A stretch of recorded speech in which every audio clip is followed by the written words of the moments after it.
tout Zaïrois, de par sa naissance, est membre du MPR. Or, comme dans un parti, il y a ce qu'on appelle le règlement intérieur qui entraîne la discipline du parti. Donc, vous voyez, dans un parti où l'on n'a pas adhéré librement, et dès qu'on y applique la discipline du parti, qui normalement ne peut se comprendre que dans un parti où l'on a adhéré librement, vous voyez que tout de suite, ça donne lieu à énormément d'abus. Nous refusons cette offre d'amnistie pour des raisons objectives. Nous devons aussi, en rentrant, entrer dans le MPR, c'est-à-dire renoncer aux principes pour lesquels nous avons lutté pour le moment. Donc, en quelque sorte, faire une reddition sans condition. Aussi, nous refusons de le faire dans des conditions humiliantes et dégradantes. Faire amende honorable, aller nous mettre à genoux, faire allégeance devant le président Mobutu, nous estimons que cela est une abjuration politique grave que l'histoire et le peuple ne peuvent jamais nous pardonner. Le bilan est criminel. Il mérite un jour que le peuple zaïrois s'en occupe pour savoir comment un homme, fils de ce pays, peut avoir détruit ce pays à ce niveau-là. Et je le vois tout simplement en fuite, tout simplement parce qu'il aura peur d'être jugé un jour par le peuple zaïrois. Alors, Excellence, vous avez été reçu par le président Étienne Tshisekedi. Il y a eu le conclave de Genneval. Vous n'étiez pas là, mais vous étiez présent, vos conseillers étaient là. En plus, vous êtes exprimé en disant que vous souteniez ce rassemblement justement de l'opposition congolaise, que vous étiez engagé avec eux. Aujourd'hui, vous avez rencontré le président Tshisekedi. Qu'est-ce que vous vous êtes dit? Je suis venu d'abord féliciter le président du rassemblement de l'opposition, parce que c'est la première fois dans l'histoire de notre pays. Aujourd'hui, l'opposition est unie pour une seule cause, l'élection présidentielle qu'on doit convoquer au mois de septembre. Je crois que c'est vers le 15 ou le 17, et que le président Kabila doit partir après le 19 décembre 2016. Et surtout aussi, je suis venu voir le président parce que vous savez, il a lutté toute sa vie pour le multipartisme dans notre pays. Et le président va rentrer bientôt à Kinshasa.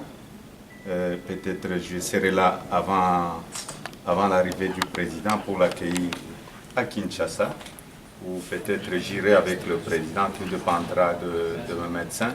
Mais je demanderai à la population congolaise de venir accueillir le président du rassemblement, le président Étienne Tshisekedi.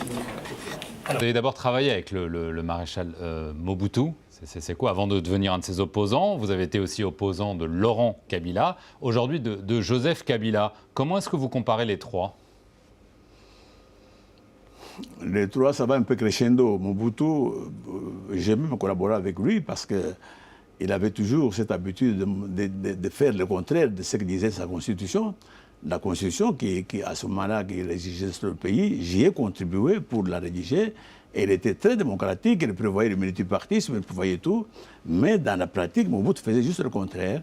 Et c'est ça qui m'a servi à un moment donné de me révéler, de dire non, voilà ce que dit la Constitution, nous devons la suivre plutôt que faire le contraire. Mais quand Kabila, Laurent est arrivé, c'était pire que Mobutu. Là, il n'y a absolument aucune logique. Personne ne pouvait suivre, personne ne pouvait savoir ce qu'il voulait et ce qu'il ferait. Pas, de la même manière que son fils aussi, il n'a aucune vision, on ne sait pas demain qu'est-ce qui nous attend au Congo. On agit au sauve qui peut, on ne sait pas très bien ce qui peut se faire. Donc, un homme qui n'a pas de vision politique, qui n'a pas de programme, il y a 10 ans qu'il est au pouvoir. Pour le moment, il ne faut pas oublier ça. Alors, ce n'est pas après avoir bitumé quelques tronçons de route qu'on peut dire qu'il a dirigé le Congo. Donc, tout est, à tous les plans, tout est catastrophique. Le plan social, on n'en parlait pas. Les fonctionnaires sont toujours en grève permanente, donc il ne faut pas en parler. Il n'a construit aucun hôpital, aucun centre médical. Un dictateur, oui, parce que justement, je vous dis qu'il dirige un peu comme son père, un peu à l'arbitraire, sans tenir compte de la Constitution de la République, sans tenir compte des lois qui existent. En même temps, le pays se porte très mal parce qu'il y a des tentatives, mais là très claires, de ne pas organiser les élections dans les délais. Mais nous disons au président Kabila, nous disons au président de la CENI, vous pouvez faire tout ce que vous voulez. Mais le 20 septembre, vous devez convoquer le scrutin. Vous, monsieur le président de la CENI. Le président de la République doit savoir que le 19 décembre 2016, son mandat prend fin. Et que le 20 décembre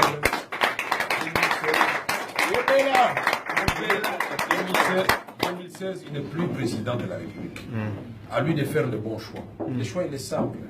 Monsieur le président, je vous demande de choisir entre vos intérêts personnels et les intérêts de 75 millions de Congolais. Si réellement, vous êtes les garants du bien-être général, si réellement, en suivant le modèle de Jésus-Christ, vous êtes les serviteurs du peuple, je vous conseillerais de faire ce que le peuple veut. Le peuple veut les élections et vous ne saurez arrêter cette volonté du peuple. Il n'y a aucune arme qui peut vaincre un peuple déterminé à prendre son destin en main.